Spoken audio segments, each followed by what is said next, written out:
Hello, and welcome back to the Cognitive Revolution.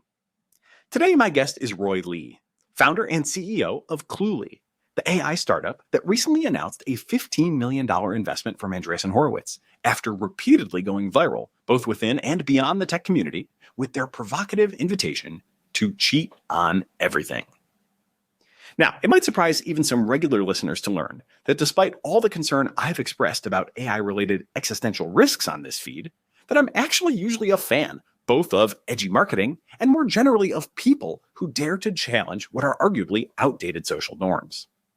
And yet, it wasn't the viral videos or the fundraise that inspired me to have this conversation, but rather a surprisingly earnest response to Y Combinator President Gary Tan after he tweeted that he was muting the term Cluey, in which Roy wrote, quote, "I have big dreams for this company, Gary.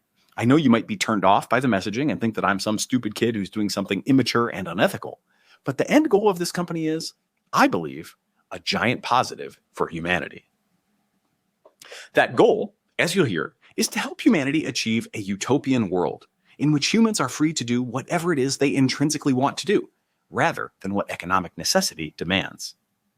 I love that vision and I applaud the ambition. And yet I do understand why so many people are uncomfortable with such an aggressive approach to AI adoption. So I tried to channel their concerns throughout this conversation. We begin by covering Cluey's product, a real-time AI assistant that feeds you relevant information and suggestions during meetings, sales calls, and yes, interviews, all via an undetectable screen overlay that's strikingly similar to Apple's new Liquid Glass and clearly anticipates an always-on augmented reality form factor in the future. Beyond that, we discuss Roy's experience getting kicked out of Colombia for posting a video of how he cheated on an Amazon interview, his thoughts on why his cheating-centric message is resonating so powerfully with young people today, his belief that copyright and privacy norms will dissolve in the face of efficiency gains, his philosophy of AI maximalism and personal code of conduct with respect to AI use, his thoughts on the overemployment phenomenon, which is obviously super relevant in light of this week's Sohamgate story, his advice to people who are trying to evaluate talent today, and finally, his thoughts on how Cluey can compete with tech giants in the long term. Overall, I found Roy's answers refreshingly bold, but still quite thoughtful. At a minimum, regardless of whether you're inclined to cheerlead or criticize his approach, you have to recognize that he's thinking much more seriously and concretely than most about what life will look like in a post-AGI world. Before we dive in, just for the sake of transparency, I did want to note that A16Z did not have any role in the creation of this episode. The conversation came together through a simple Twitter DM exchange before the investment was announced. And as always, I am solely responsible for the guests I invite and the questions I ask. In this case, nothing substantive was cut during the editing process. Now, I hope you enjoy this conversation about AI maximalism and building technology that anticipates and might actually help create not just new social norms, but perhaps an entirely new social contract. With Roy Lee, founder and CEO of Cluey. Roy Lee, founder and CEO of Cluey. Welcome to the Cognitive Revolution. Thanks for having me, brother.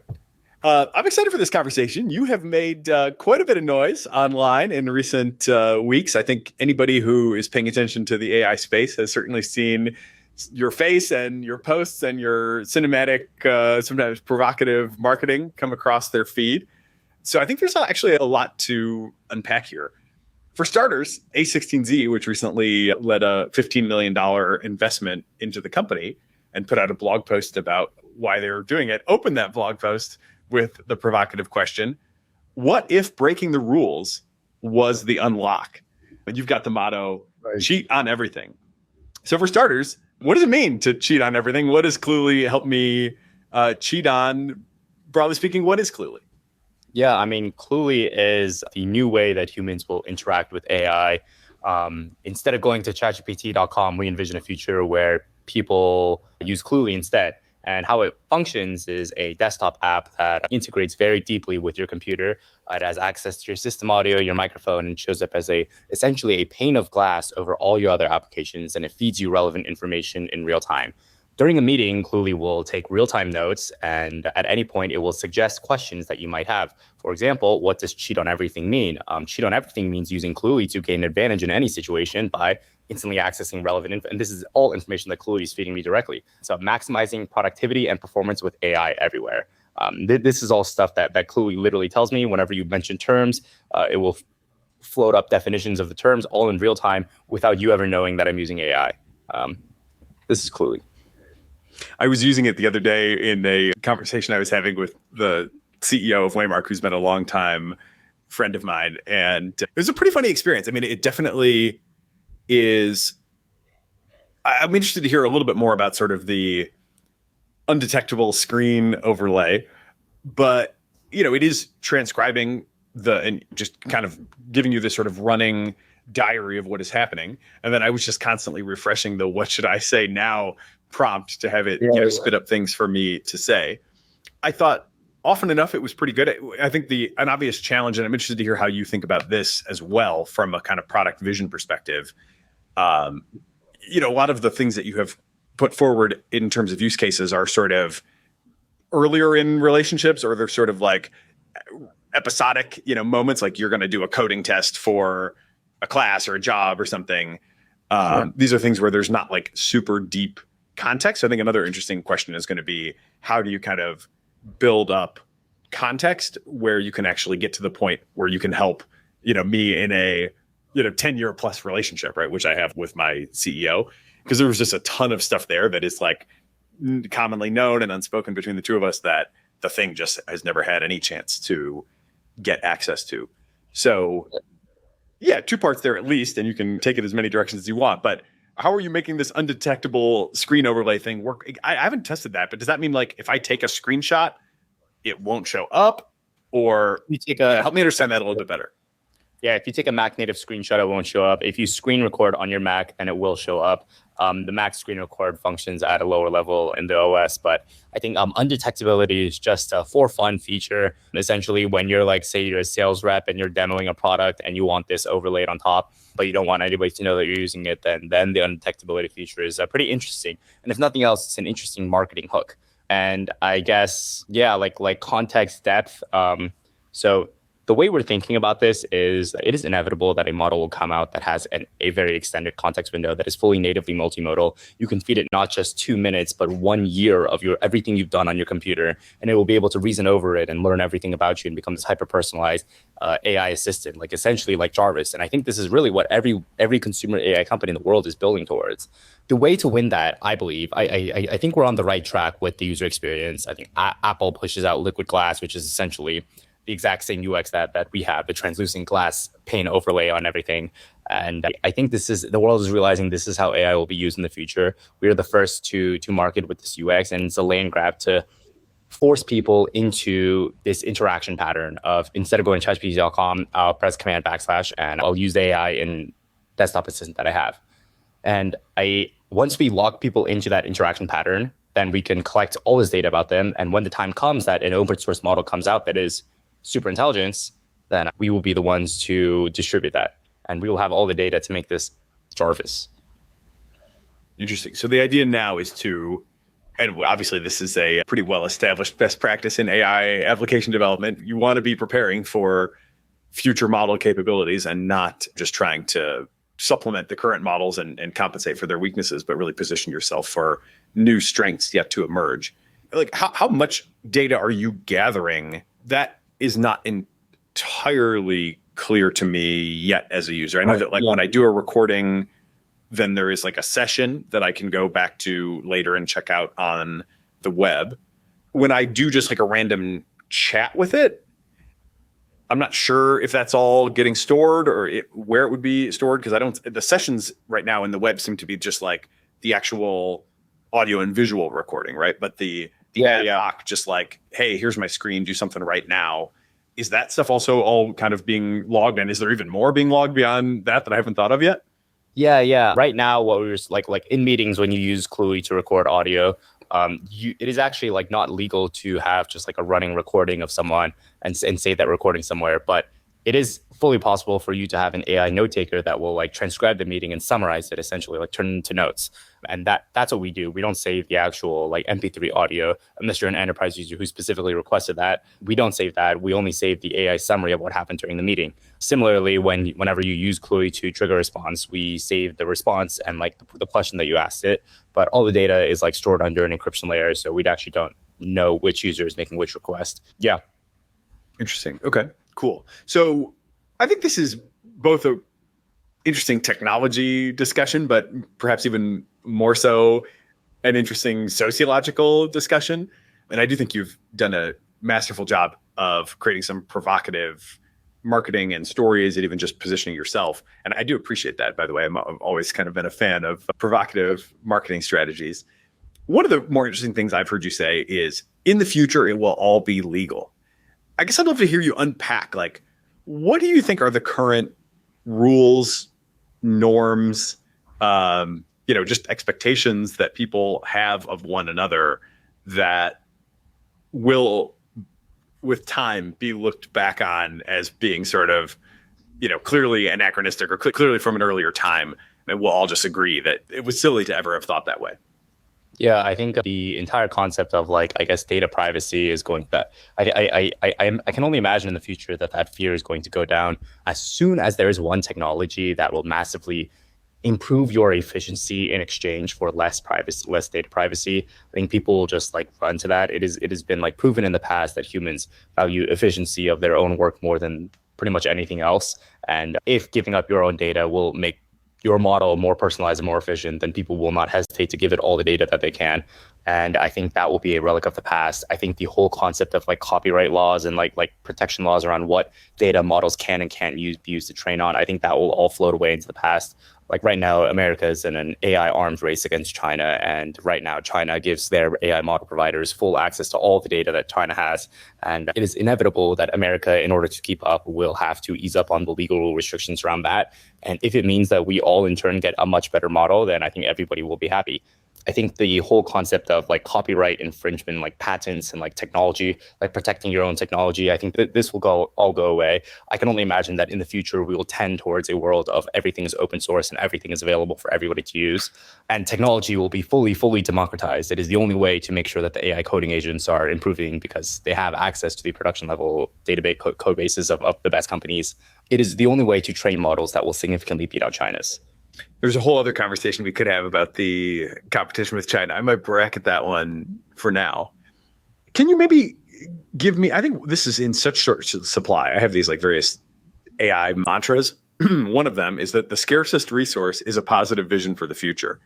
So what is your positive vision for the future? And I would give you all the time you need to flesh it out in as much detail as you can. What's life going to be like? Are we going to be still working? Are we going to be working less? Are we going to be, all in exploring nature all the time while the AIs do all the work? Are we going to have universal basic income? You're clearly thinking about major societal changes, but I would love to hear the sort of what's in it for the average everyday person who's not at the frontier right now. What sort of life should they expect and hopefully find compelling enough to be excited about? Yeah, I mean, it's a hard question. You're essentially going back, the analog would be you go back 600 years in time and you ask a blacksmith, hey, here's a steam engine. Can you predict what the world will look like with a steam engine? And he couldn't possibly imagine that there will be data analysts in the future. The only thing he could see, which is quite short-sightedly, would be, wow, this invention is going to completely automate away my jobs. People are not going to learn how to put the hammer to the metal, and they're going to lose core critical thinking skills that define what it means to be human. And they're going to lose out on the core, the manual labor that comes with blacksmithing. This is an art.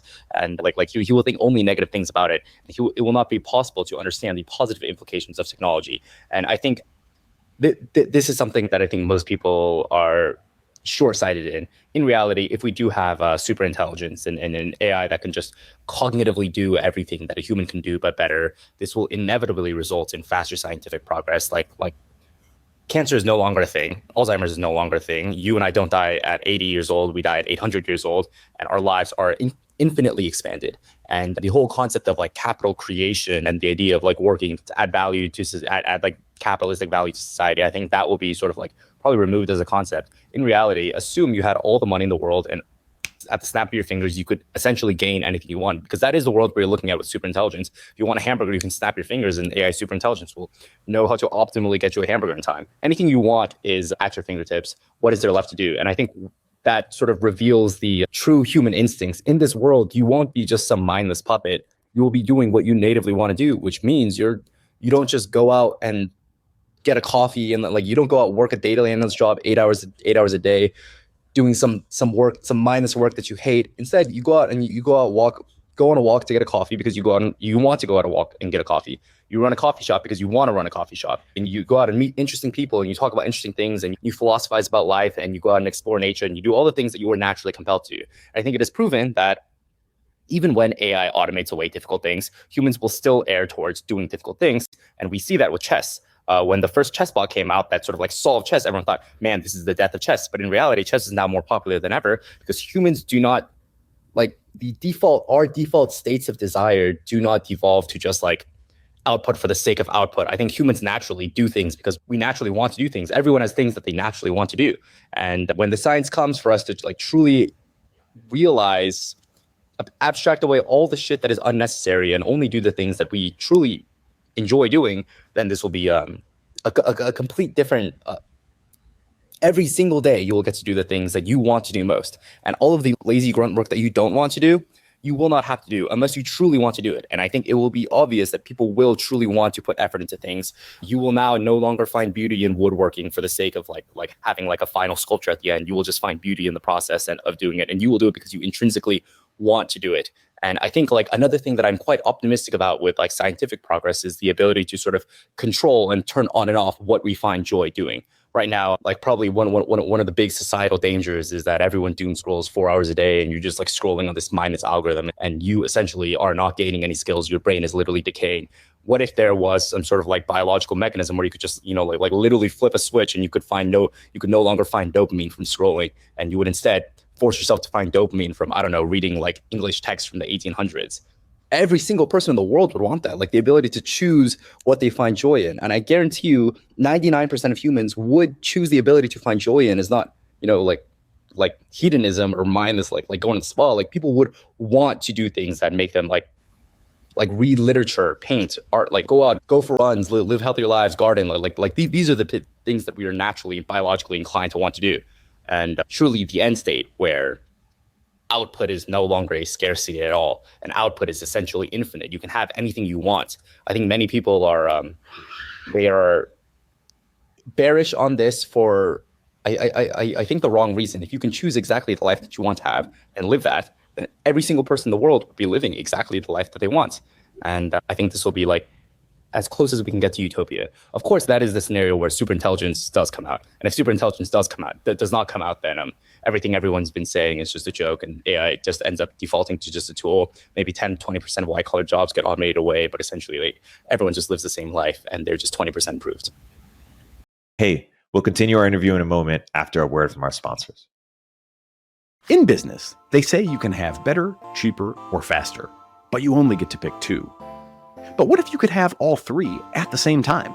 That's exactly what Cohere, Thomson Reuters, and Specialized Bikes have since they upgraded to the next generation of the cloud, Oracle Cloud Infrastructure. OCI is the blazing fast platform for your infrastructure, database, application development, and AI needs, where you can run any workload in a high availability, consistently high performance environment and spend less than you would with other clouds. How is it faster? OCI's block storage gives you more operations per second. Cheaper? OCI costs up to 50% less for compute, 70% less for storage, and 80% less for networking. And better? In test after test, OCI customers report lower latency and higher bandwidth versus other clouds. This is the cloud built for AI and all of your biggest workloads. Right now, with zero commitment, try OCI for free. Head to oracle.com/cognitive. That's oracle.com/cognitive. Build the future of multi-agent software with AGNTCY, AGNTCY. The Agency is an open source collective building the Internet of Agents. It's a collaboration layer where AI agents can discover, connect, and work across frameworks. For developers, this means standardized agent discovery tools, seamless protocols for inter-agent communication, and modular components to compose and scale multi-agent workflows. Join Crew AI, LangChain, Llama Index, BrowserBase, Cisco, and dozens more. The Agency is dropping code, specs, and services, all with no strings attached. Build with other engineers who care about high-quality multi-agent software. Visit agency.org and add your support. That's AGNTCY.org.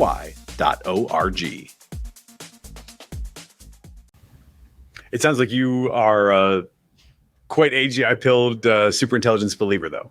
Yes, I think it is inevitable that the future will come. If not now, a few years from now. What role do you... I find entrepreneurship in this context interesting, almost to the point of like paradoxical. I've spent most of my career as an entrepreneur, and that's kind of always been my instinct. And yet I find in this AI era, I'm a little less inclined toward it, partly because I'm like, where are the moats and all that kind of basic analysis, but also partly because I'm like, well, is it all going to just kind of come out in the wash? Or, is there the sort of idea of like, oh, I could build a generational company and have this like long-term impact, maybe even something that outlives me? It feels like that's very, very hard to do in a future scenario where superintelligence for all comes on the scene and everybody, is sort of living their, best, most philosophical life. Like, right. What is the contribution that you want to make, and on what time scale? And in a sense, do you like, who's it for? Like, is it for you? Is it for the public? Is it like in a world where everybody is sort of in that state, in the end state, like what difference does it make what you do between now and then? I think, well, if that future isn't eventuality, only because there are human beings who work tirelessly to make that future an eventuality. But there are enough humans out there that it will inevitably come. And I think I find it very exciting that I am helping society progress towards that future. If my only contribution is sort of like plans and expanding the user experience of this translucent glass pane overlay for AI usage, then I will be very happy with that contribution. If my contribution can be much more, then I will be even happier. And right now, I think I'm living like the most fulfilled life I could ever be living. In a different world, I would be interning at Meta as like some brain dead software engineer, fearing for my job and career and future prospects, and getting ready for summer classes in my junior year at Columbia next year. And that is just an existence I don't find fulfilling at all. Right now, this is probably the most exciting time in human history. Really, nobody knows. Even these projections, I'm telling you, take it with less than a grain of salt. Nobody knows what the future looks like in 5, 10, 20 years. And the only thing you can do is make movement in the direction that you believe is positive. And I truly believe I'm moving like the most positive direction for human society. In my perspective, I am working towards a future where cancer is cured, Alzheimer's is cured, and we all live to we all live forever in the most optimal, idealistic life that we ever want. And that is a future that I'm chasing. And I think that's a very positive future for me. And the theory of change, just to make sure I'm, confess the Turing test, the intellectual Turing test, and say it back to you, is basically by normalizing and creating the right mode of interaction for always on AI assistance for everyone, that your sense is the way that you can contribute to getting us to that future. The more that people use AI, the more productive they will be. And if this tool, if all it does is make everyone 10% more productive, then I will have single-handedly resulted in essentially 700 million human beings worth of productivity into the world, which would be really, really great. And if alternatively, but I actually think that this technology is way bigger than that. And if it is more than that, and if it actually rapidly enhances AI adoption worldwide, then I think it will do much more than that. There will be more money that is funneled into AI research and development. There will be more of a common, okay, we're all using AI, this isn't so bad, this is great. And it will increase optimism for AI. It will increase usage and consumer adoption, and every single step that is required before we hit this utopic state, I think the spread of this tool will be singularly capable of helping with. So tell me about I don't know if this is a strategy from the beginning or if it's something you kind of stumbled into and then have, found has worked and doubled down on. But, even in just your last couple of responses, you took a couple shots at the sort of, let's say, mainline default respectable career path for young technologists. Yep. What is it about hating on that that you think is so resonant? Why are people so drawn to or so activated by shots across the bow of the university or shots across the idea of taking what would normally be considered a pretty high prestige job at big tech? Yeah. I think people always want to root for the underdog. And right now I might be pretty viral, but I'm nowhere near as viral as the immortal legacy of an Ivy League or or like a big tech institution. But also, I think people naturally, like, they don't want to be a cog in the wheel. Nobody wants to grow up and live a life that is of meaningless, like capital production, and that's all they do, and that's all they will ever do. And everyone wants to make an impact and a dent in the universe. And I think like everyone is attracted to the idea of starting their own thing because, like, it'd be great if I could make an impact on the universe, and it'd be great if I wasn't a cog in the wheel. And I think like me, right now, I am probably a living example of what happened, like what that could look like. And I think people of my age are inspired and excited by the life that I am living and like the alternative career path that I'm suggesting. And I don't think there's been very few people in this world who have been happy and completely content with just like being some industrial cog. And I also think that the glamour of school and jobs is like, it's getting lost in the newer generations. I mean, we were all told growing up, all you got to do is go to a good school, get good grades, and you'll get a good job, and you'll be safe. But in reality, that's like not what we're seeing. Like college graduates was like 30% unemployment rate. It's like ridiculous. You graduate college, you do everything that you were told, and it is just not true. And there's this seed of doubt in everyone's mind, like, hey, maybe like everything the older generation told us was wrong. Like they sort of put me in this terrible position where I ended up spending years and years of my life doing something that I hated doing, which is like rote memorization and like studying for bullshit useless concepts, all in exchange for some semblance of stability. And now like there's AI here and there's unemployment rates are skyrocketing. What can I do? And I think there's like a lot of frustration in my generation and an interest in choosing like something, that there must be something better that I could have done. And I think like I am like a metaphorical and physical manifestation of like the path not trodden. It's interesting how broad that critique is, and I'm certainly pretty sympathetic to a lot of it. The gerontocracy is not serving us super well in many different ways, I would say. But that wasn't a super AI specific account. What is, I know you've been kicked out for a little while now, but like, yeah. What's your report from the front on the university level in terms of what's going on with AI there? I mean, obviously students are using Claude and ChatGPT and stuff, but like, are the universities, is Columbia specifically like starting to find its footing at all, or are they still taking a bury the head in the sand approach? They're sort of letting like the professors manage the classes as they please, and everyone has their own rules around AI. But generally, I can tell you with 100% confidence that at least 95 to 99, if not fully just 100% of all Columbia students have used AI to cheat on an exam before or assignment before, and it's just not. It is you would literally be weird if you said I've never used AI to cheat on an assignment before, or like for homework or something. You would literally be seen as like the odd one out. And I think schools and just older generations have not caught on to how massive the AI hive mind has been for like college students and like people of my generation. The people that will grow into high profile jobs in the future, every single one of them has like cheated using AI and like used AI to like realize the potential of AI to massively improve their output in school. And I think people are not ready for what happens when these kids get 5 years older, and this is truly an AI native generation. So I feel like there's an interesting distinction between the homework and the exam, and want to just kind of hear you unpack that maybe a little bit more. Like when I was in school, we didn't have the AI. Without, a lady never reveals her age, but without revealing too much, it's been a couple of years. So there was a generally understood idea that like on the homework level, people would work in groups, they would talk to the classmates, and just kind of everybody usually would get mostly the right answers on the homework one way or another. Right. And so it doesn't strike me as like too different from a sort of, code of conduct standpoint that you might consult AI since you were already like consulting, the smartest person you knew in the class. On the other hand, when you like show up to take an exam, we didn't really have means of cheating. I think cheating was pretty rare. Do you think that cheating is actually common on exams in today's world, or is it more at the like homework level that you're seeing people use it? Yeah, I mean, it depends. I think like there's different sorts of exams. For a writing class, the exam might be a take-home essay, and I guarantee you most people are brainstorming, drafting, outlining, and making edits with AI.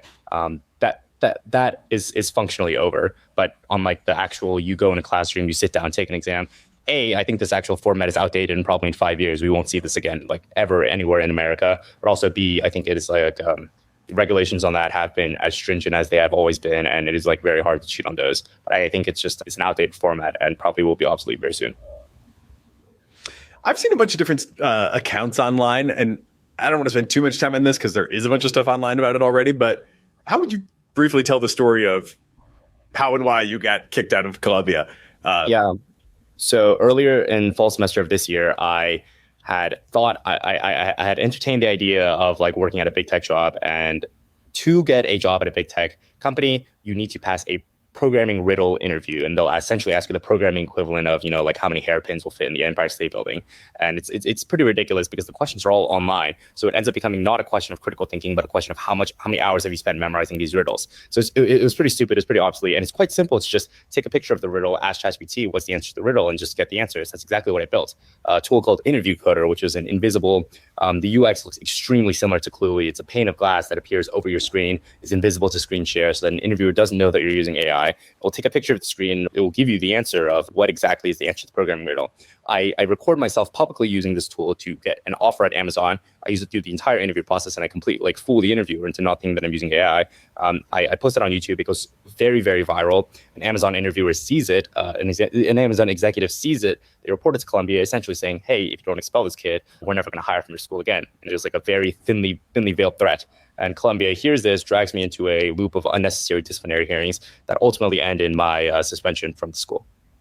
Interesting. I'll have to request comment from Amazon on the threat concept, but we do know that Columbia administration is at least somewhat willing to bow to threats. I've seen that on multiple dimensions. So at that point, was it basically over for you? Was there any were you offered a chance to recant or apologize, or was it kind of like, this is just beyond the pale, we just can't have it?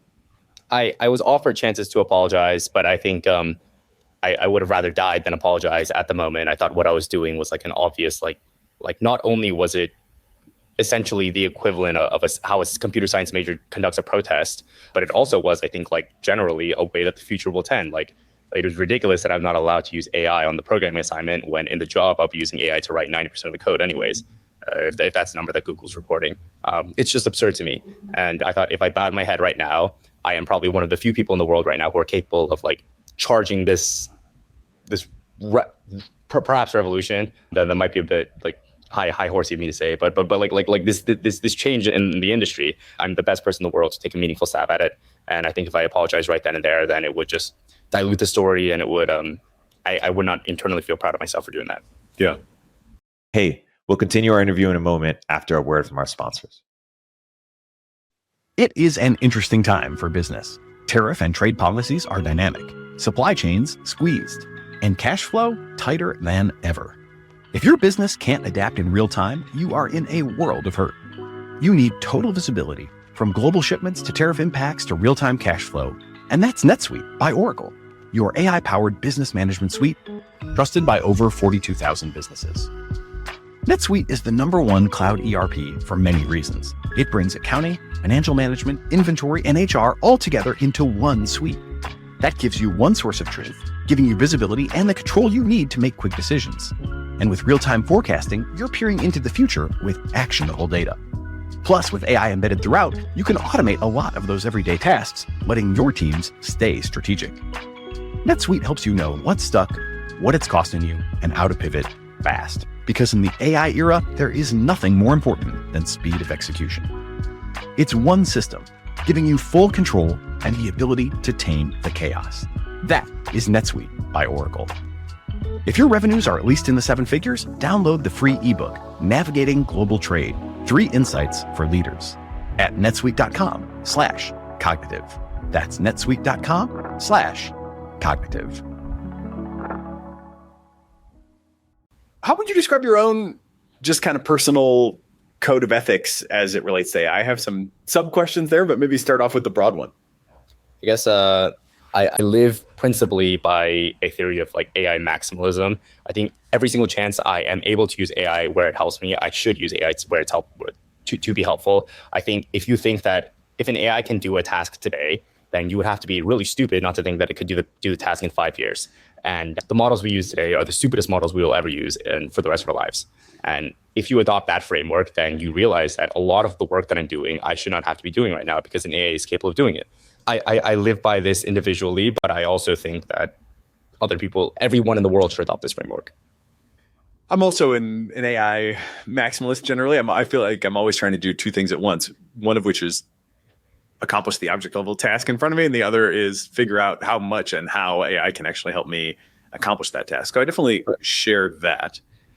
I guess, is there a limit to it though? Like in thinking about this, I recalled the overemployed subreddit, which is, and this exists, by the way, earlier than AI, which is, maybe its own indictment of certain big tech companies where people report doing this. But the thread is full of people telling stories of how they got multiple remote jobs at tech companies and sort of try to do the minimum to not get fired at both of them and just collect multiple comp packages. Right. And of course, they're generally doing this without telling the companies that they're doing it. Does that feel okay? Like if you're smart enough to hold down multiple big tech jobs with your AI assistant, more power to you, or 100%, like the companies, they themselves don't care. Like they're hiring you to fulfill, to eventually get to some level of output. And if you're performing at that level of output, then why should they care about your input? That's also the framework that we adopt here. We don't set any strict hours on anything, but people we do set strict output requirements, and the output requirements are quite strict. And I think everybody works hard to fulfill the output. But if everybody could do this amount of output in an hour, then you would not need to do any more output. You not need to come into the office for any longer. I think overemployment is a fine thing. It is the fault of the company, and it is the onus of the company to make sure that their employees are performing at a level that they are happy with. And if you're happy with it, then you shouldn't bitch about hours.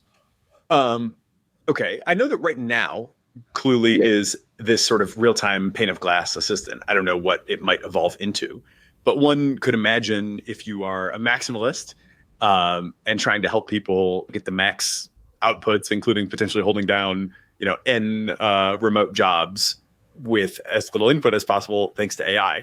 You could imagine just kind of taking the human out of the loop entirely, or just I maybe have 8 Clueys running on 8 laptops, one for each of my 8 jobs. And at some point the AI is just kind of doing the job.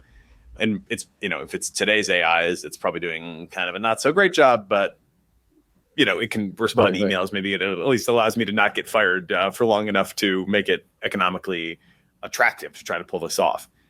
I guess, is that the direction that you would imagine going? And then one thing that people are going to start to do, I think, pretty soon is start to try to interrogate entities and figure out, are you an AI? Are you a human? Are you some sort of hybrid? What is it that I'm dealing with here?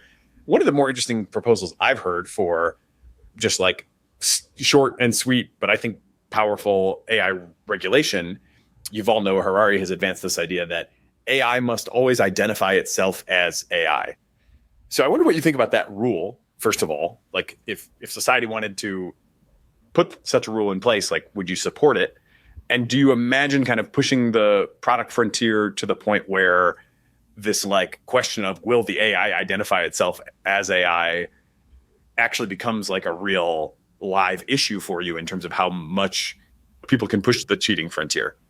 Yeah, I mean, I don't think that's the solution. I think we're already seeing AI output and human output sort of converging. When you use AI to help draft an essay, and are you required to say this is AI generated? What if you just use it to add the final editing touches or help you outline, at what point is it AI generated and at what point is it human generated? I think a much better framework of thinking about it is just AI is a tool that will help you make more output in whatever capacity that means.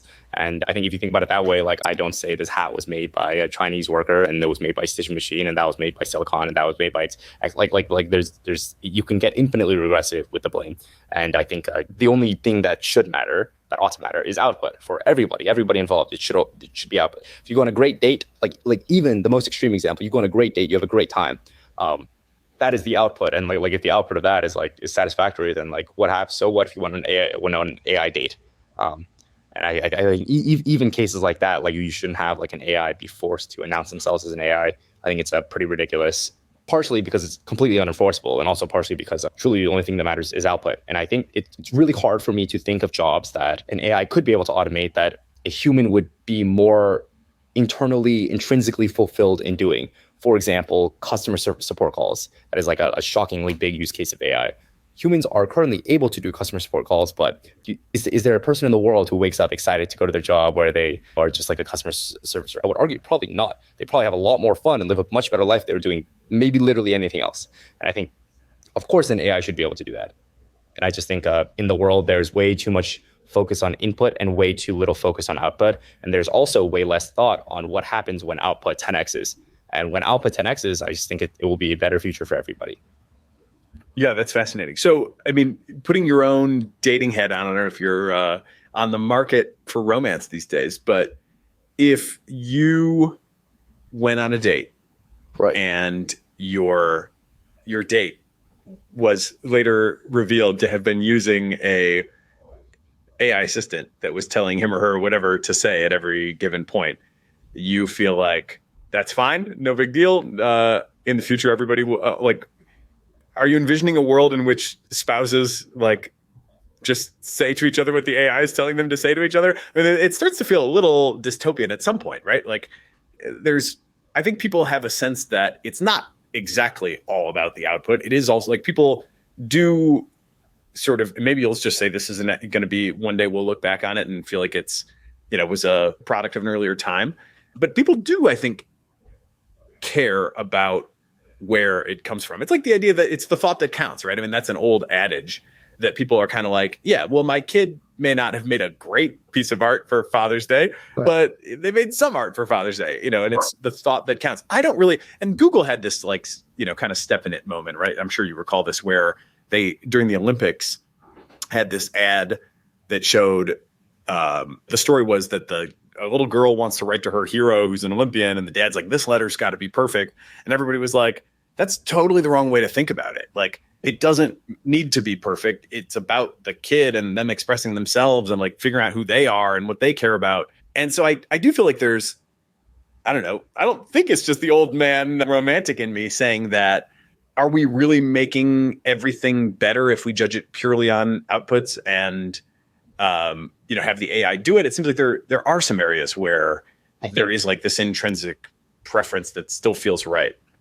I think at one point things filter down, and I actually agree with you on this. 100%, there's some conversations and some things that you value only for the the sentimental value, or knowledge that some human put effort into it. And I think those things can coexist in a world where AI sort of automates away all tasks. I think the dad with the image example is a perfect example, actually. An AI can generate an image that is great, and if you ever needed an image, if you ever cared about the output of having a proper image, then you can already do that with an AI. The technology already exists, yet the child decides to do it, and it makes the moment all the more meaningful. I would argue that is a very, very human experience that can exist in a world of, complete AI superiority.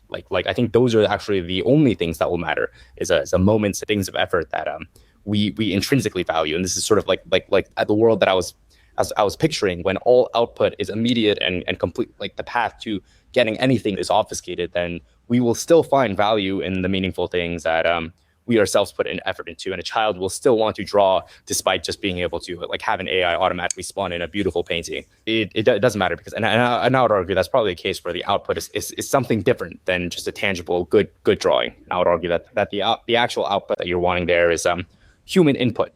And that is something that AI sort of will never be able to completely obfuscate away. If that makes sense. Yeah, I think so. I mean, it sounds like there is a distinction that you're making between things that are done for economic production purposes, in which case we really care about outputs. And then there are things that are done for, you called it sentimental, and I call it connection, sort of overarching narrative of who we are and how we exist together and all that sort of stuff. It sounds like you would sort of acknowledge, if my kid used an AI and tried to pass it off as their own work and giving me a Father's Day gift, that would be sort of a form of cheating that you would say is in some sense still going to be a norm violation in the future, because it wasn't supposed to be about that, or it wasn't just about the output in the first place. And so in that cheating, there's still something that I guess, should I be upset? When my kid is a dad and their kid tries to pass off an AI generated Father's Day card as a hand drawn thing, should my kid be upset at their kid, or should they just be like, well, this is kind of the new world that we live in? I guess it's like to what are you actually like judging the output on? It's obviously not the talent demonstrated in the painting. It's like the level of input that you put in, and I think like then that's just a bad judgment. Like it's poor output is what it is. But I think generally, yeah, like for most things that are economically productive, strictly economically productive, having an AI automate them away and not reveal itself to be AI is just like a positive for humanity. Really, I guarantee you wouldn't care if your shipping was all done by robots. Like you order a T-shirt, and instead of being made by like Chinese child workers, it was instead made by a robot. Like you'd probably be pretty happy with that, in fact. And there's just like an AI automating itself, and there's no need for it to in every step of the process say that, oh, when AI or robot did this is not done by a human. It doesn't matter. But like certainly there's some tasks where you value the human input, and the actual output is the human input. And I think those will be evergreen and continue to last even in the world of ASI. And this will actually be the only things that we do. The only things that we do of any value or spend any meaningful time on is the kid drawing a drawing to give to their father. Yeah, I'm with you, by the way, on most of this, if not all of it. I think it's so often people who are in the AI discourse are extremely fortunate in terms of the employment that they have and how much they enjoy the work that they get paid to do. And I think it's a very healthy reminder that a very significant, probably like super majority of people, even in, a well-off country like the United States, like if given the option to not have to work for that money anymore, would absolutely take that. And I do sometimes ask people that question. And depending on who I ask, sometimes people just look at me like I'm crazy. And they're like, you're telling me just to make sure, right? Like the deal you're offering me is I get the money, I don't have to do the job. Like they're like, yeah, I take it. It's like you sound crazy, kind of asking it in a lot of corners. So I'm with you on that. I do think there's, and I'm pretty bullish also on just kind of how adaptable people will be when it comes to finding new things to fulfill themselves and new sources of meaning, so on and so forth. In the utopian scenario, I think all that stuff is probably, there's more anxiety around it than I tend to think is probably merited. Of course, the transition from here to there is probably going to be pretty choppy. And, that's where hopefully we can make good decisions. In practical terms, where does it pay to cheat today? And where would you say it fails? I guess the kind of unpacking that question slightly, one of the things that people presumably are concerned about, if they're university administrators or if they're hiring junior software developers, they're kind of like, look, we get it, right? Like the coding test that we give you, it's like not fully representative. It's not maxing out your skills. We get that. However, it's a proxy metric that we have, that we use, that we need something. We can't like hire you for a year to do the job and then decide, whether to hire you. So we've got to have some reduction in scope. And so we kind of need something there to try to measure, gauge, assess on. And if you're cheating on that, then we basically lose signal and we don't know what you're going to be able to do in the actual job. So I guess, a couple different angles on that question. The first one is just like, in what areas does the AI cheating actually get you into a place where you can then be successful? And in what maybe other domains, if you like cheated through the initial hurdles, would you find yourself in like way over your head and end up failing, because like the AI can't actually help you with the real thing? Yeah, I think this is like sort of goes back to the whole idea of output is the only thing that matters. I think two responses to this. I think assignments should be sort of like obsolete and all your work should be judged, or your entire competency should be judged based on the output you have generated in the past. And my second point is a little bit more complicated, but generally, yeah, I think the whole concept of a programming riddle should be obsolete. Instead, I should have open sourced all of the work that I've ever done in the past. You should be able to look through all my code, and if not you directly, an AI should be able to look through all the code that I've ever written or all the tasks that I've ever done in my life, and then it should be able to tell you with exact certainty, like, hey, this guy is like a proficient TypeScript developer, and he's like lacking in this and this. He's like overall like a 76 out of 100% candidate, and like that that should be how assignments are done in the future. Like either a human or an AI judges you strictly based on the output of your work in the past, and that is used to determine the output of your work in the future. And anything else will be obsolete, and or perhaps not obsolete, but generally any assignment that can be done by an AI should not be asked anymore. That would be response one. And response two is, I think, when you start with the framework of like thinking about output, like let's suppose that my goal here is to make Google, and I'm free to use any AI tools at my disposal. There's only so far that an AI code editor can take me in the task of developing Google. If it can take me all the way, then like beautiful. But realistically, it can't. There will need to be like at some point the AI will not have enough knowledge as the models stand right now. Yeah, then my task, like what cheating using AI to make Google looks like, is actually going back and manually backfilling all the information that I might need to fill Google that the AI can't do. And perhaps that will go like as far back as learning addition and basic multiplications that I can get to matrix multiplications that I can get to the particular like linear algebra that is the Google PageRank algorithm. Perhaps it is all of that, but most likely it won't be. Like there will be an AI that can fill in the jumps, like that can fill in many of the gaps for me. And oftentimes the way to cheat, like even if you adopt a cheat on everything philosophy, there will still be things that you have to learn. And I guess like that is why cheat on everything I think is like a valid moral framework. If you try and do things like the fastest way that you possibly can do everything, there will still be some things that the AI cannot do. And for you to make that last jump off it might require like 4 years of learning before you can make that last jump on your own. And even if you wanted to cheat, you could not cheat there. But I still think it is a good framework. You should take every jump you possibly can before a jump that technology cannot get you to, in which case you should take all the necessary steps to backfill the prerequisite skills that it takes to complete the last jump, if that makes any sense. Sure. So do you have any? Still, sure, go ahead. Cheat on everything and learning foundational skills, like both of those coexist in the world that I propose. Yeah, a similar. I always am looking for these short, pithy mantras. Mine on this point has been: you want to learn how to do hard things, but not necessarily the hard way. And I think that's a pretty similar philosophy to what you're saying.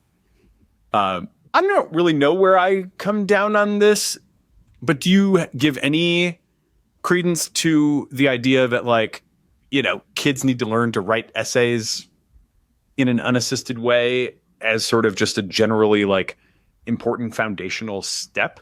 I mean, and I'm genuinely uncertain about this, but like we have tools that make many things like not strictly necessary. And yet there is some like fundamental strength building that feels important, right? Like in the physical realm, like we have cars and we have boats, but it's like still pretty helpful to like run and swim to, you know, just build up the physical capacity to do that. It's like part of being a strong person. Do you think that there are things that are just important to like building a strong mind that kids need to do, or it could even be into adults? I'm not necessarily limiting it to kids or young people, but are there things there that you think are potentially important that we might run the risk of losing if people become AI maximalists too enthusiastically? I think generally people should be output oriented and like goal oriented, and like when kids get together and decide we're all gonna build a sandcastle, they see the vision of the sandcastle in their head and they enjoy working towards the vision. They will learn a bunch of random skills as they're building towards the sandcastle, and this is like objectively a good thing. And I think if I can only imagine if I was like 7 years old and my goal was, man, I really want to learn, like I just read Harry Potter, this was amazing, it was a great book, I want to learn how to write like that.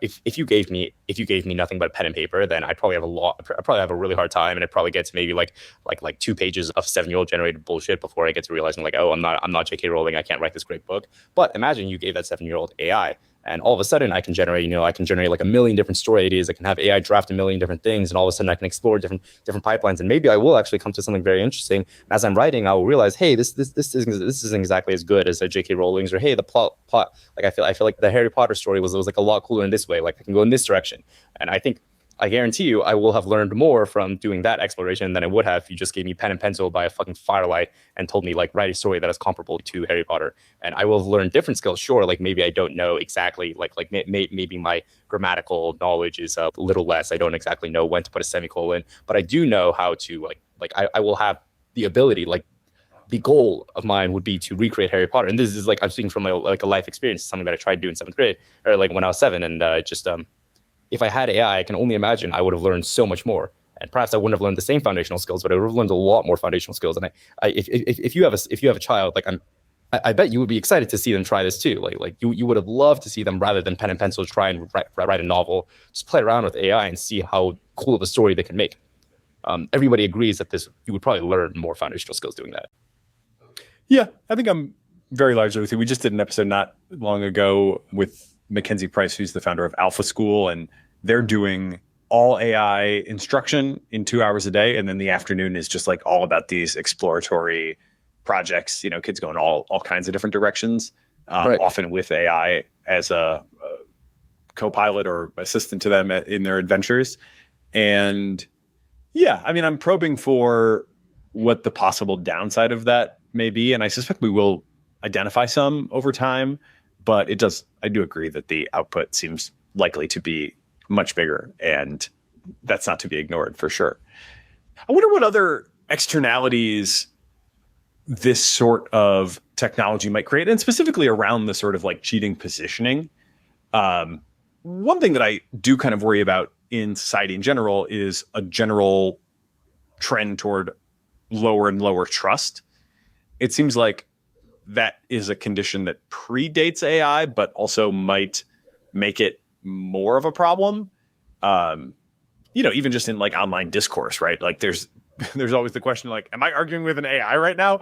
And that's also one of the reasons I kind of think an AI must identify itself rule is potentially good. Cause like, here I am thinking I'm like engaging in discourse, and, trying to move my fellow voters and trying to help steer society in a positive direction. And that's the way I'm thinking about the output.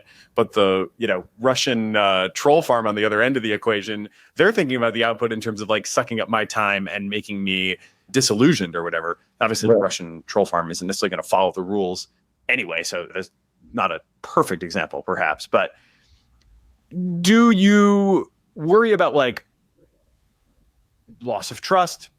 Do you worry about some markets that exist today kind of coming under stress? I was thinking also about like when I go on to Fiverr, for example, or Upwork, and I look at somebody, halfway around the world, I'm like, I feel like I can sort of today like trust to a degree, my back and forth with them and whatever. But in the future, if they're kind of cheating on that, I'm like, oh God, I don't know, what can I make of this? Is it even worth it to me to go into such a market? So yeah, externalities, loss of trust, any particular markets that you think might be adversely affected by this sort of, if you were to take the Kantian, universalize the maxim, are there places where it fails? Yeah, I would propose like a different sort of example. Imagine I'm speaking with someone from like Mexico. They only speak Spanish and I only speak English, and I can use AI to live translate everything that they're doing and essentially like assist me in the conversation that way. Is that a loss of trust? Probably not. You'd probably look at that and think probably not. Now let's take that a small step further. Imagine I'm talking with a consultant who knows a lot about, say, like coal mining space, and I know nothing about the coal mining space, and we're trying to have an eager conversation about the coal mining space. And as we're talking, I have Cluey pull up definitions that I know exactly what he's talking about when he's talking about the Amherst mining incident of 1982, and I know, and I have extra context about the conversation. Now we can have like a deeper conversation about like whatever it is he's actually trying to get at. Is that actually like losing trust in the conversation? Is that like a loss of trust? I would argue probably not. It's just something that helps the conversation get to a point where, like beyond the random need for memorization facts and all this stuff. And I think people are worried about a time where AI is like more human than humans. And I think this is just like the incorrect worry. Like they worry about a time when AI is able to romance their girlfriend or enjoy itself better than humans, and then like tell you will have more fun if you go to the pool right now than if you go to the beach. But I think actually an AI will never be able to do this, because these are all like our own preferences and opinions, and like these are things that the ultimate meaning of what it is to be human is to decide the things that you want to do. And I think an AI will never actually be able to make those decisions for you. It will just be able to infinitely make it easier to make those decisions.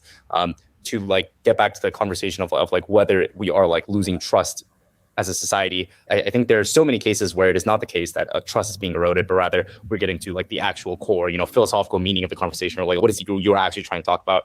You have an enriched conversation thanks to AI, and the conversations will, as AI usage grows and grows, they will boil down to the deepest, most human, I guess, like essence of the conversation. Like, what is it you are actually trying to say? Why are you here in a conversation with me? Because at some point, two humans made the conscious decision to engage in a conversation with each other and like to talk about something.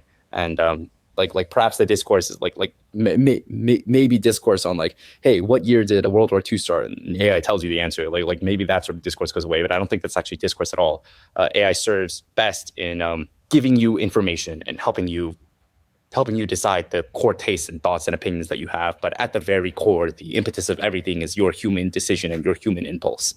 And I think society will just trend towards expecting that people are using AI, but AI will never ever replace you think this girl is pretty, go talk to her. Like, I make that decision. Unclear to me to what degree you cheated with the initial example there of the real-time English to Spanish translation, but I did not too long ago tweet something about the Google Meet demo that they showed at I/O, which was a real-time simultaneous translation. And I do think that is one of the most just purely aspirational AI product implementations that I've ever seen, because it's just been a human impulse or desire dream for so long to overcome language barriers. Exactly. And they have something here that is like actually making it real. And so as you were talking there, I was kind of reflecting on, okay, how should I feel under different situations where you brought that up purely randomly and it just happens to be a coincidence that I also, have specifically like cited that example as something I'm excited about, versus what if you like really did your homework on me and scrolled back through my Twitter feed and saw it, versus what if Cluey just popped it up right now? And I think in this example, I don't know that I really care that much. I mean, in a way, maybe I prefer the like purely serendipitous one, between like you taking the time to like go do your homework and the AI like helping you pop that up at runtime. Yeah, I don't know. I think that is probably comes down to it's output oriented. It's a good point. Yeah, I guess right now the reason you prefer the serendipitous way is because, as you understand it, the way that would gather that information is by like going through and doing research on you manually via Twitter, and it is not yet universal and commonplace that I could use an AI to just pull that information up. But that's because like your understanding of how like knowing X knowledge means Y effort, like that. As soon as that logical train of thought is broken, then in the future, like you probably wouldn't think that. And like for example, it probably meant a lot to someone to get like a beautifully typed up, almost like calligraphy that looks typed up letter from someone, because they know that if letters are beautiful, that means that someone put a lot of effort into making letters beautiful. But today that means nothing, because your default assumption is that they probably just typed this up. And I think in the future, when there are more powerful AIs that are capable of doing exactly what Cluey does, then you will start to dissociate these things and you'll start to make different connections. Like perhaps it is not a knowledge of your Twitter algorithm that suggests effort being put into researching about you. It is perhaps like, I don't know, like a deeper knowledge about something personal that you might have only told me in person. And that would be suggestive of like effort. But I think as when you break that one link, it doesn't actually like undermine the entire. I appreciate it when people put effort into me. It just disconnects that one specific link. Going back for a second to the question of assessments, I thought you had a pretty interesting idea there around just like, if my concern as a hiring company is I need something that I can do in manageable time to get a sense for this person's skill level, your answer to that is use AI to go much deeper, and it's on the person to like show you a lot more of who they are. I think that's pretty interesting and like maybe could really work. Do you feel though like that's like asking too much of people in some way? I mean, I know it's like common, of course, in the software world to like have an open source profile and whatever, but it's like a lot harder for a lot of other things, right? If I'm a salesperson, I can't like open source all the deals I've ever done. If I'm, just so many different contexts, and even just like my, I think one concern we might have about AI and society in general is like, it may sort of track us prematurely, or sort of if we become overly informed about every other person's history and we kind of know everywhere they've been and everything they've done and how well they've done it, it potentially starts to prevent people from like up-leveling and switching from like track A to track B, because their sort of long-term narrative as understood by AI is like on this, particular course, and like, why would we take a bet on them to change it? Whereas in today's world, like, I can kind of mothball my old LinkedIn profile and kind of reposition myself as a new kind of professional. And, if I can pass the assessments, I can kind of get in. I don't know. I'm always looking for these trade-offs. Any thoughts on that? Yeah, I mean, I think if the AI does get to a point where it can track everything you've done, like judge all your output and like quantitatively determine how good you would be as a customer support rep at Verizon, then that AI will also be smart enough to like hopefully have like regulations on, or at least be able to determine what regulations would be most optimal for society in terms of like what information that we are able to know about each other. But alternatively, like, let's assume that the models don't get much smarter and they're only as capable as they are now. I still think that right now the current system is very, very flawed, where you try to shove every single bit of your professional experience on a one-page resume, and like that gets sent to a human who's subjective eye, and like their laziness, their mood during the time of day. There's like a million external factors, and like you could have lied about your resume. Like, there's so many things that make the current hiring process extremely inefficient. And I think that right now, currently, a better thing exists where probably you could just, and I'm pretty sure this is like sort of what Mercor does, but there's like a different type of resume where an AI, you can just sort of speak to an AI about the things that you're good at, and AI judges the relevant skills that an employer puts in. For example, the employer says, I really care about the guy's cadence and his ability to speak and his ability to persuade me, and the AI just throws a bunch of random questions at you, gives you a personalized assessment and evaluates you based on that, plus like your description of all the things that you've done in the past, plus like an attempt at like going deep and trying to figure out and like verify that you've done the things that you say you've done. But I think like almost anything is better than what we have right now, partially because it's gameable, and partially it's too gameable, and partially because an AI can sort of do it better. Let's change gears to your marketing. You are producing a lot of viral content. Yes. It is often quite cinematic in its look. How are you doing that? I assume you're an AI maximalist in marketing too. Yeah, I actually think we have almost like an entire in-house film studio. We have like videographers, we have a really nice camera, we have lighting, we have editors, we have everything that is needed to almost produce a movie in-house. And I think like we don't use AI because AI is not yet capable of, we don't use AI for a lot because AI is not yet capable of doing the level of videography and editing that we ourselves are personally capable of doing. And again, like the only thing that matters is output here. But what we can use AI for, and what we often use AI for, is to like storyboard exactly what every video looks like and help us draft scripts that will be funny and comedic. But yeah, like how we actually come across these ideas. I think this is just like we're a bunch of like 20, 21-year-olds with like a bunch like who've spent like 4 hours a day scrolling on IG, TikTok. We are sufficiently brain rotted enough to know what lands, what is funny, and what is the funniest 30-second video that you could see. I think most of these tech bros are just like so nerdy. They don't scroll. They pride themselves on not scrolling. They pride themselves on literally being like intellectual and not funny. As a result, like when I come out and I've been fucking like spent the last 20 years of my life on Instagram, like I know what's funny way better than these tech bros do, or at the very least, I know it's engageable better than they do.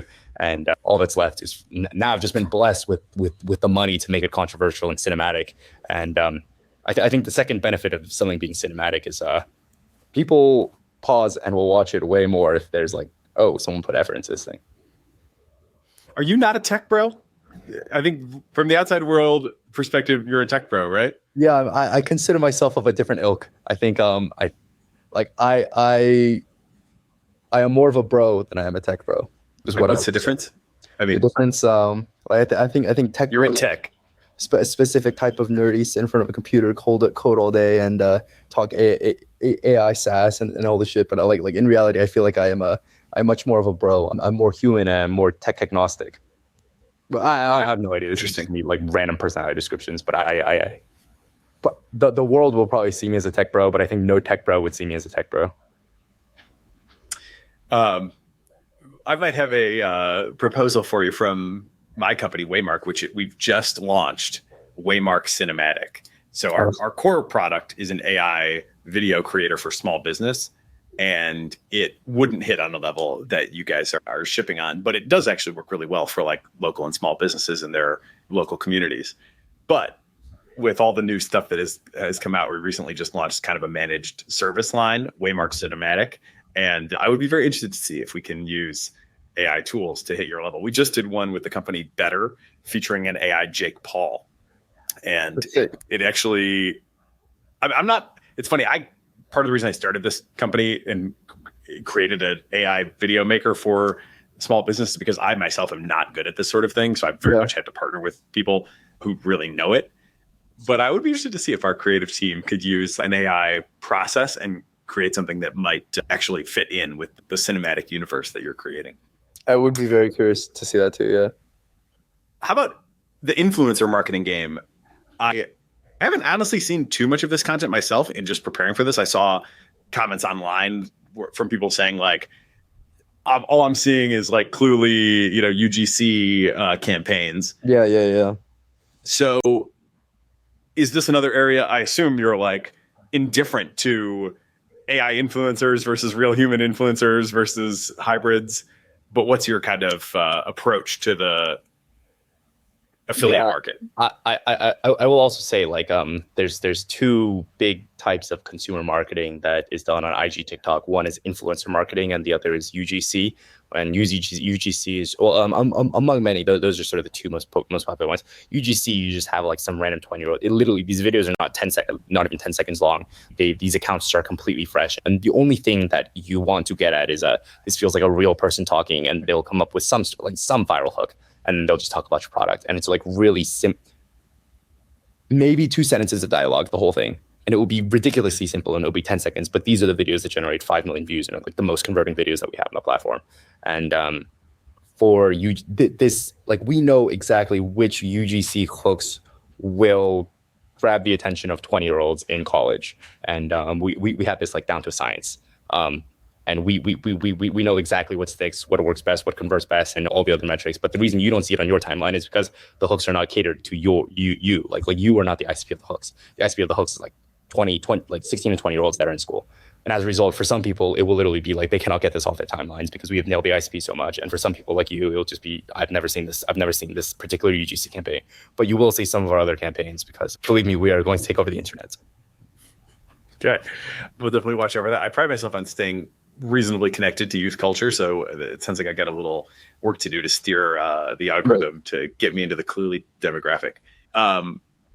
Anything, I mean, we talked about the pane of glass. You shared kind of a vision for the sort of, how you are kind of on the same page in the sense as Apple with like this sort of overlay AI experience.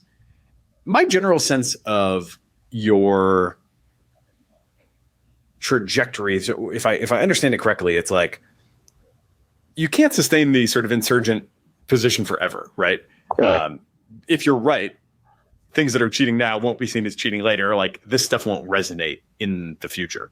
So is the idea that you are going to blitz scale as much and as fast as possible on the sort of asymmetric advantage that you have now to kind of push past like what the sort of polite companies like Anthropic and Google and OpenAI can do to achieve market share and then kind of mature alongside them, and they will also kind of bend your way as norms kind of resettle, and then you'll be competing with them on like a less asymmetric basis long term? How do you see that long-term future unfolding for you? Yeah, this is actually the future that I'm less certain about because everything depends on how much of corporate culture are we able to change with our marketing right now. I think already you are seeing tremors of the launch video affect startup culture. All of a sudden, launches are becoming way more cinematic. People are trying to crack the controversial thing way more. And if this actually like becomes more than just a wave in the water and just becomes like an actual like gigantic thing, and all of a sudden corporate professionalism is dead and no longer appreciated, then I think we will carry this rebellious counterculture like fuck it, I'm gonna do whatever I want attitude on with us like well into like the company's maturity. But if it is the case that this is sort of just a bump that lets us hit escape velocity, but still like standard among all companies is that you be professional and you be corporate and you be buttoned up, and perhaps there's a future where we button up, and all of this is rested on all of this is downstream of the case that our marketing takes us to escape velocity. And the only question is, will our marketing take us to escape velocity change the game of marketing forever, for everyone? If it doesn't, if it does, then we'll keep it going. And if it doesn't, then we'll button up. And I guess to answer the point of like cheat on everything, will that specific like we are the rebel, like punching up, will that fade as we become like the dominant player in the market? I actually don't think that it is us being the little guys punching up right now that people are being so captivated by. I just think generally the marketing, whether it was me that did all this marketing, whether it was Sam A or Ewan that did all this marketing, it would be just as controversial and engageable. And I don't actually think that the core reason people are engaging with us is because we're the underdogs. In fact, I think to many people, we are no longer the underdogs after we did the big raise. I think the reason it's like resonating with people is because it's more than anything, like also like super transparent. I think everything I do, like I seem controversial, but in reality, this is just me being honest. And even cases where I'm not being super controversial, like sometimes I'll be on Twitter and I'll make like a heartfelt, like I respect you a lot. Like that is also just me being honest. And I think like all the controversial shit that I do is just a transparent slice of my life and my thoughts. And I just happen to have polarizing opinions.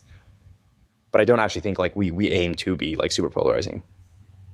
We just aim to be honest.